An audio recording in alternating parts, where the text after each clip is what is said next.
Natay nga insigida iti maysa nga babae kalpasan nga napaltupaltugan iti naduma-duma nga paset iti bagina iti mapapati nga kalibre 45. Basarmet lang dagiti na recover nga kapsula iti crime scene. Iti biktima ket nabigbig iti nagan Amaricar Camacho E. Pildad 20 ket siyam iti tawen na. Awanan ti trabaho nga agnay iti barangay San Julian Sur, Syudad iti Bigan. Diam agdama nga agindeg iti balay iti kalibin partner na. Amanagan iti Junjun Dayaw I Nolasco 30 ket uppat ti tawen na. Amasarakan iti barangay Salindeg, Bigan City. Basar iti baskag nga investigasyon iti biyang, iti mangitorturong iti linteg, iti natakamat nga syudad. Agarop alauna, 50, idimit lang napalabas ka parbangon, maudi nga aldaw iti daytoy nga bulan, nakaawat da iti tawag, nga adda pamaltog iti barangay Salindeg. Ket dagos met nga nagresponde dagiti kaming iti kapulisan, nga indadaulwan ni Police Inspector Vicente Noriega. Ket ita nga nakita dan, iti biktima anadigos iti bukod na adara. Sigon pay kadagiti kapulisan, nakangeg iti kanakan, iti live-in partner ni Camacho, amanagan iti Jenny, iti agsasaruno nga putok iti paltog, nyam saan namet nga ingkaskaso, aging gana idin simbang pet, iti kalibin partner ni Camacho ani Dayaw ditada anatakwatan dan iti napasamak ken ti biktima.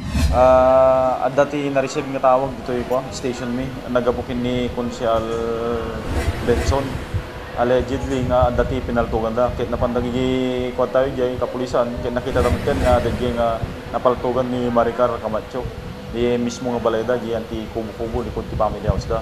Ken damit na recover dagiti kapulisan tayo nga 6 special P caliber 45. So most probably dagiti tinausar nga paltog. Dagiti caliber 45 nga pinangpabatay ta kanya na. Pinasigidan pa'y tinatakamat ng opisyal. Iti nainget nga imbibestigaranda. Dagiti kaming iti kapulisan, iti syudad tibigan. No adda pa kay naigan, iti maiparit ti agas. Kapuanan ta adda dagiti records iti biktima. Iti nagkalkalabes katawen. Saan lang iti natakamat nga syudad. Pakairamanan pa yun iti kabangiba nga ili. Pagtingganan dito, awumpay lang tim ibagata yung motibo. Ken agkandak tayo kiti nung investigasyon. Tano alis maumantay talaga ti nyatipon ken gapo na apay nga napaltugan so na. Dagiti awumpay lang ti tuwatadder nga witness tayo.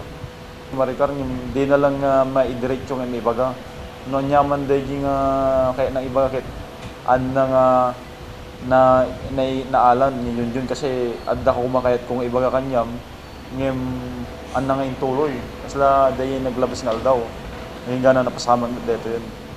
Kalpasan iti nainget ng investigasyon iti mismo nga nakapasamakan iti krimen. Inala iti bangka iti biktima iti maysa nga pronenarya para iti nananay nga panakaornos na ken iti panaka-autopsy na.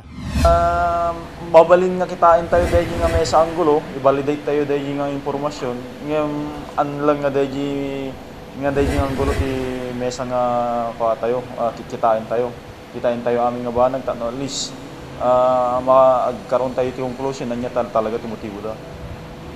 Nagturong iti pwersa iti presko iti mismo nga nakapasamakan iti krimen. Dita nga nadanunan iti ama iti kabkabalay iti biktima. Dita nga napagamuan nga adda nakurang nga maysa nga tawen nga agdenden na ni Camacho ken ni Dayaw. Dita nga nakunana pay ni Manong nga ora isuna ket adda nangngeg na nga uni iti putok. Ngem saan namet lang ing kaskaso. Ngem dakkel iti kapanunutan na. No sinod ta iti nagnaan dagiti saan pay a mabigbig nga masuspetsa. Kapuanan ta naaladan met iti lakonda ken adda pa iti tarakenda nga aso nga saan met pulos nga nagtaol. Ryan Pardo, Core TV News.